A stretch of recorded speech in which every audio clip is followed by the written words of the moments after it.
santaat Serigne Touba bu baax a baax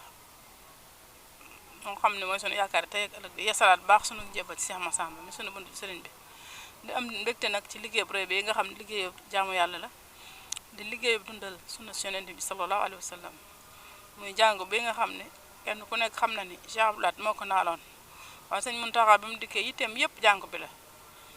jàngu bi rek te suñu borom defal ñu ci taw feex ji ñu fàttali keroog ba ñuy teg xeer fi lañ fanaane segg café bu bët set tey jii bi mu eggee tamit dañ ñoo daal di woowaat boole nag suñu mbokk Hizbut Tarqiyyah yi di leen ñaanal ñoom it yàlla yàggal leen fi ndax liggéey bu jot rek ñun la ñuy boole ñu ànd bu rafet ñu ñëwaat tey yi nga xam ne jàngu bi noppi na ñu fas yéene ubbi daara ji ñu fanaan fe fas yéene war di segg café bu bët set comme nañ ko defee woon ak waa nekk ci wàllu organisation bi séddale ndox beeg séddale attaaya jeeg meew meeg yëpp lépp nag ñu di ko def liggéeyal sëñ Touba di ko santal sëñ Touba bu baax a baax di ñaan sëñ Muntaxa mu yàgg fi loolu te wér ne woon na liggéey bi bu mu laa suuf waaye suñu borom jàppale na ko ci nag bu baax a baax ndax fas nañ yéene moom 7 heures jotee wala 7 heures dem ñu commencé séddale ndekki oto mburu bi mi ngi ñëw juróomi junni mburu ngi ci li ñuy def ci mburu meeg yëpp a ngi fi si wooy mayonnaise yaa ngi tege saako suukar yaa ngi yëpp a ngi fi gis ngeen bagage yi kon fas nañu yéene ku fi ñëw suba rek di nga ndekki ñun dañoo fas yéene di séddale ndekki ba keroog añ yi ñëw ndax am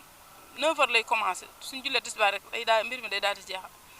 loolu lañ daal lañ ko fas yéene doxale moom incha allah di ñaan rek képp koo xam ne teew nga fi rek yàlla faj say aaj fii daal dara du fi manqué damaa jël la ndekki waaye añ yi xéewali dara manqué wut lépp nga fi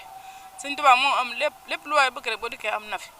kon ku xëy rek na nga ñëw jotul ngay xaar sa kër dara lépp nga fi dara du fi jeex delluwaat di santaat Sëñ Tuubaa bu baax rek nga xam Sëñ Tuubaa mooy borom lépp rek soxna Maam Issa Mbacke Ahlu Café ñu ngi fii ci ubbi gi nga xam ne moom la ñu ubbi université bi di liggéey boo xam ne ni Cheikh Modou Mountakha dégg ngeen kàddu yu rëy yam waxoon ne buñ koy liggéey Sëñ Tuubaa bi bu mu laal suuf tey nag la joxe ndigal ñu koy ubbi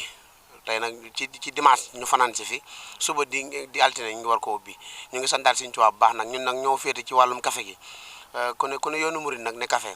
waaw moo tax Sëñ Saliou Mbacke la ma waxoon ne jàng xasida ak naan café dafa bokk ci mandargaam yoonu murid kon nu ngi ci liggéey bi nii fas yéene segg café gi ci guddi ngir gan ñi bu ñu xëyee ñu ter leen koo jox kon fee lañ préparé li mooy li ngeen doon jël léegi jël ngeen suukar si jël nañ bagaan yi nga xam ne moom la ñu war a séddalee ak mburu mi nun ko daggee fi ñu ko war a séddalee yëpp ñu waajal nañ ko ba pare fii nag ngeen gis mooy li nga xam ne mooy wàññu café gi moom la ñu toppatoo li nga xam ne moom la ñu segg li ñu seggagun ci café nag quantité bi bari na trop ndax li fiy teew ci taalibe Sëñ Tuubaa ak ñi nga xam ne sax duñ ay murit wala ay jullit ñëpp lañ mën a wax ñun ñëpp dañoo fas yéene berndeel leen ci café Sëñ Tuubaa gi moo tax dañuy fanaanee segg yendoo segg ngir terelee gën a Sëñ Tuubaa yi li nga xam ne mooy café gi ak collation bi